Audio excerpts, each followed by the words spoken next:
Reservation అనే మాట వినగానే మీరు వెంటనే ఏదో ఒక వైపు స్టాండ్ అన్నట్లు ఫీల్ అవుతూ ఉంటారు అవతల పర్సన్స్.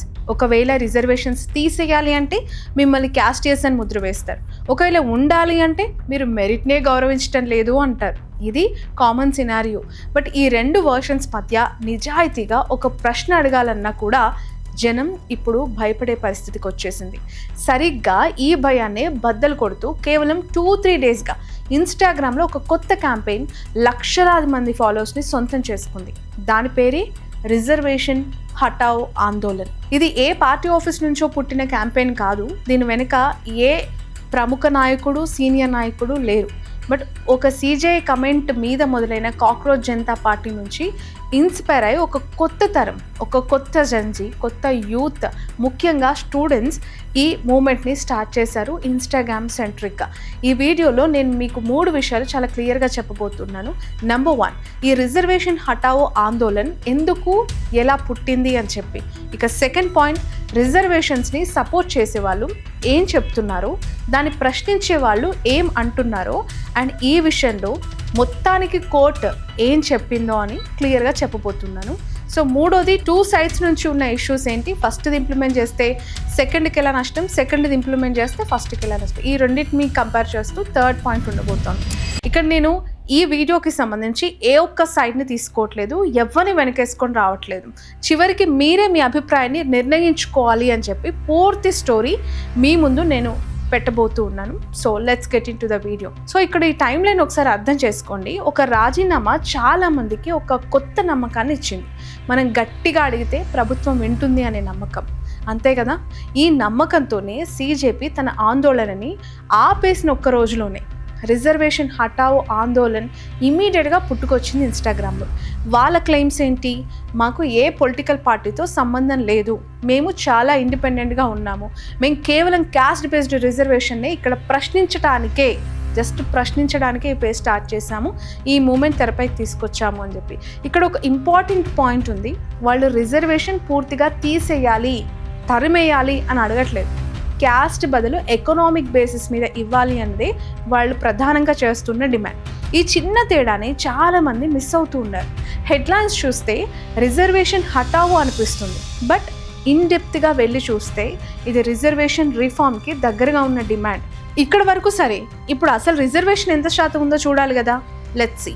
సెంట్రల్ గవర్నమెంట్ జాబ్స్ ఇన్స్టిట్యూషన్స్లో చూస్తే ఎస్సీ కోటాకి 15%, ఎస్టీకి 7.5%, ఓబీసీకి 27% అండ్ 2019లో యాడ్ అయిన ఈడబ్ల్యూఎస్కి 10% ఉన్నాయి.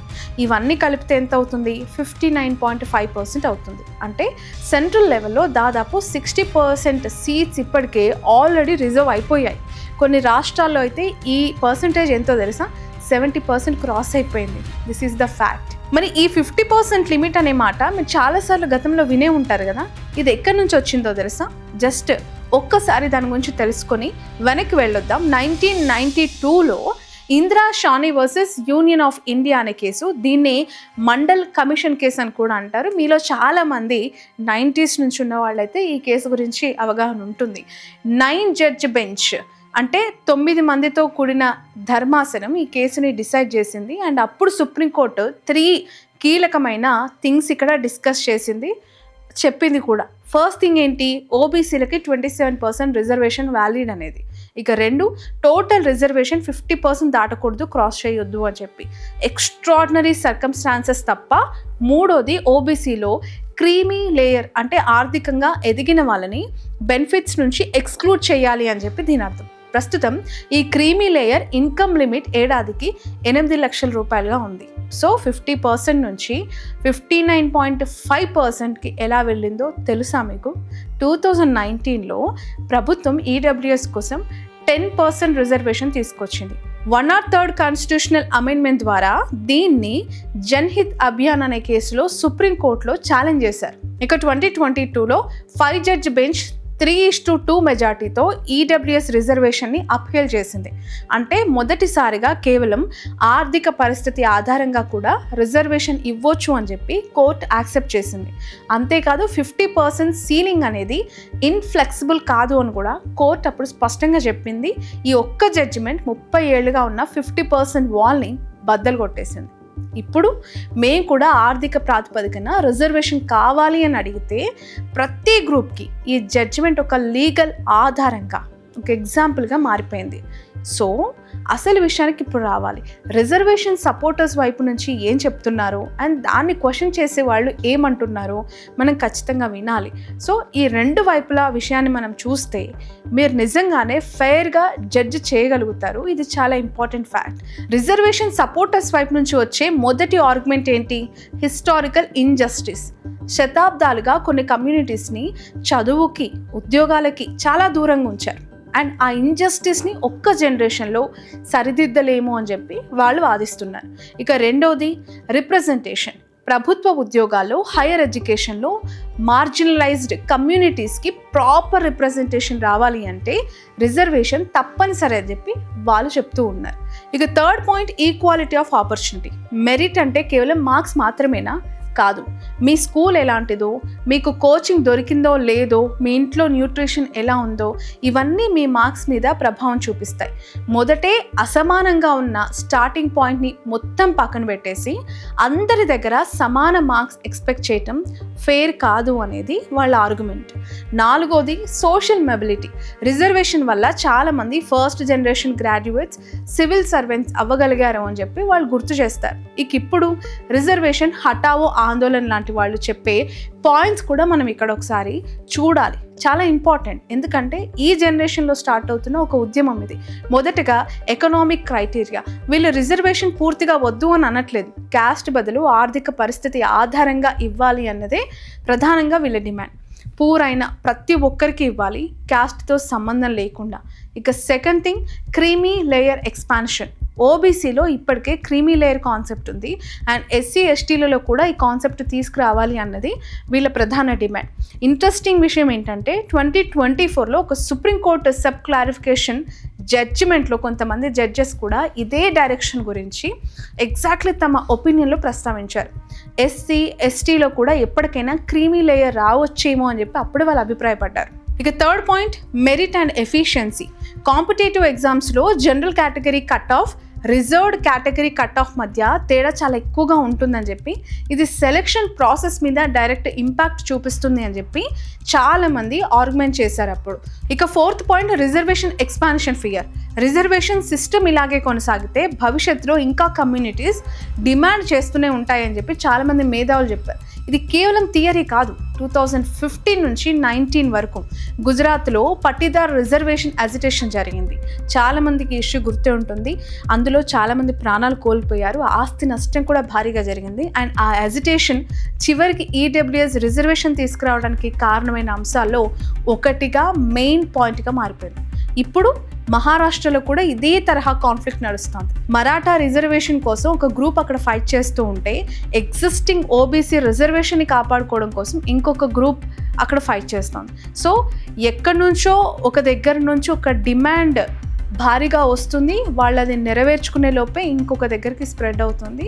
అది ఇంకా భయంగా మారిన పరిస్థితులని క్రియేట్ చేస్తుంది. ఇది ఓవరాల్గా ఇప్పటివరకు జరిగిన ఇండియాలో క్యాస్టిజానికి లేదంటే రిజర్వేషన్స్కి జరిగిన ఒక ఫైట్గా మనం చూడాలి. ఇప్పుడు కాంక్రీట్ ఎగ్జాంపుల్ చూద్దాం. ఉత్తరప్రదేశ్ గవర్నమెంట్ మెడికల్ కాలేజెస్లో టాప్ కాలేజ్కి general category admission closing score 550 నుంచి 580 మార్క్స్ వరకు పెట్టింది. అంటే కాలేజ్లో ఎస్సీ కేటగిరీ క్లోజింగ్ స్కోర్ 410 నుంచి 510, ఎస్టీ కేటగిరీ క్లోజింగ్ స్కోర్ ఎంత 280 నుంచి 470 వరకు వెళ్తుంది. ఇది ఒక స్టేట్ ఎగ్జాంపుల్ మాత్రమే ఇక్కడ, బట్ ఇలాంటి గ్యాప్ చాలా స్టేట్స్లో కనిపిస్తుంది. విమర్శించే వాళ్ళు దీన్ని పాయింట్అవుట్ చేస్తూ ఉన్నారు, బట్ సపోర్టర్స్ దీన్ని అసమాన స్టార్టింగ్ పాయింట్కి న్యూట్రల్ రిజల్ట్ అని చెప్పి కౌంటర్స్ ఇస్తూ ఉన్నారు. బట్ నేను అబ్జర్వ్ చేసిన ఒక హానెస్ట్ థింగ్ ఇక్కడ మీతో షేర్ చేసుకోవాలనుకుంటున్నాను. ఈ మూవ్మెంట్ పేరు రిజర్వేషన్ హటావు అని చెప్పి ఉన్నా ఇది యాక్చువల్ డిమాండ్ అంతా ఎక్స్ట్రీమ్గా కనిపించట్లేదు. చాలామంది సపోర్టర్స్ ఒప్పుకుంటున్నారు ఒక్క రోజులో మొత్తం సిస్టమ్ని తీసేయటం ప్రాక్టికల్గా సాధ్యమా? అఫ్కోర్స్ కాదు. బట్ నిజంగా అడుగుతున్నది gradual reform, better income criteria and accurate data కోసం క్యాస్ట్ సెన్సస్. ఎస్, ఇక్కడ మరొక హానెస్ట్ అబ్జర్వేషన్ ఏంటో తెలుసా నాది? రిజర్వేషన్ తీసేస్తే క్యాస్ట్ డిస్క్రిమినేషన్ పోతుంది అనేది కూడా ఒక ఓవర్ సింప్లిఫైడ్ ఆర్గ్యుమెంట్. ఇది ఒక వాదన మాత్రమే, బట్ నిజంగానే పోతుందా? ఏమో. క్యాస్ట్ ఐడెంటిటీ అనేది కేవలం ఒక ప్రభుత్వ ప్లాట్ఫామ్స్లో ఉన్న క్లాజెస్ వల్ల బతికి లేదు. అదొక సొసైటీలో చాలా డెప్త్గా అడుగుల్లోకి వేలునుకొని ఉంది. సో ఆ క్లాస్ని తీసేస్తే డిస్క్రిమినేషన్ వెంటనే పోతుందా అంటే అది కూడా కేవలం ఒక అజంప్షన్ మాత్రమే, బట్ నాట్ ప్రూఫ్. ఎందుకు అనంటే ఈ సొసైటీలో మన చుట్టుపక్కల క్యాస్ట్ బేస్డ్ పాలిటిక్స్ లేదంటే క్యాస్ట్లకి సంబంధించిన అనేక ఇష్యూస్ మన కళ్ళ ముందు కనిపిస్తూనే ఉన్నాయి. వాటిని ఇంకా మనం చూస్తూనే ఉన్నాం. అది అంత తొందరగా పోతుందని ఎలా నమ్మగలగాలి? అండ్ ఇక్కడ ఇంకొక ఇంపార్టెంట్ ఫ్యాక్ట్ చెప్పాలా మీకు, నేను ఈ వీడియో చేస్తున్న టైంకి అంటే ఈ సమయానికి ఏ ఒక్క మేజర్ నేషనల్ పొలిటికల్ పార్టీ కూడా రిజర్వేషన్ హటావో ఆందోళన్ అజిటేషన్కి సపోర్ట్ చేయలేదు. పేరు పెట్టి డైరెక్ట్ స్టేట్మెంట్ ఒక్క పొలిటికల్ పార్టీ, ఒక పొలిటికల్ లీడర్ కూడా ఇవ్వలేదు. అంటే అర్థం చేసుకోండి, సిజేపీ విషయంలో ఎంత ఫాస్ట్గా రియాక్షన్ వచ్చిందో ఇక్కడ ఎందుకంత గ్యాప్ కనిపిస్తోంది, ఎందుకంత లైటర్ వేలో ఇది కొనసాగుతోంది, ఎందుకో మీరే ఆలోచించండి.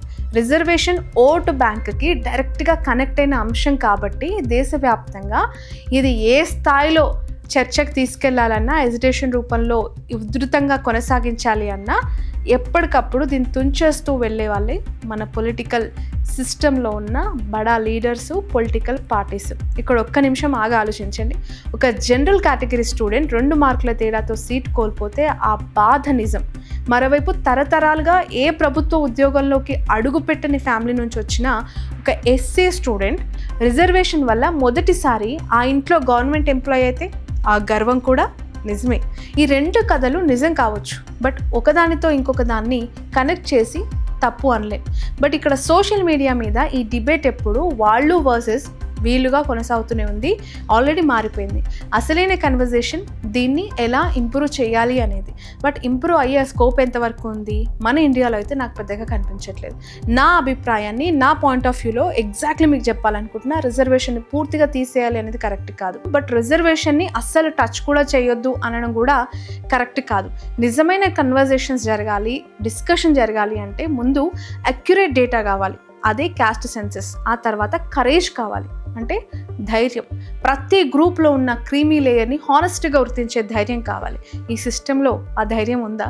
ఈ రెండూ లేకుండా ఏ సైడ్ ఆర్గ్యుమెంట్ అయినా కేవలం ఒక స్లోగన్గానే మిగిలిపోతుంది.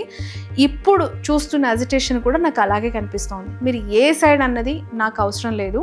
మీరు ఏ సైడ్ అయినా సరే ఈ ఒక్క హానెస్ట్ క్వశ్చన్ని మిమ్మల్ని మీరు జస్ట్ క్వశ్చన్ చేసుకోండి. నేను నిజంగా డేటా చూసి డిసైడ్ అవుతున్నానా, లేక ఒక ఇన్స్టాగ్రామ్ రీల్ చూసి డిసైడ్ అవుతున్నానా అనేది.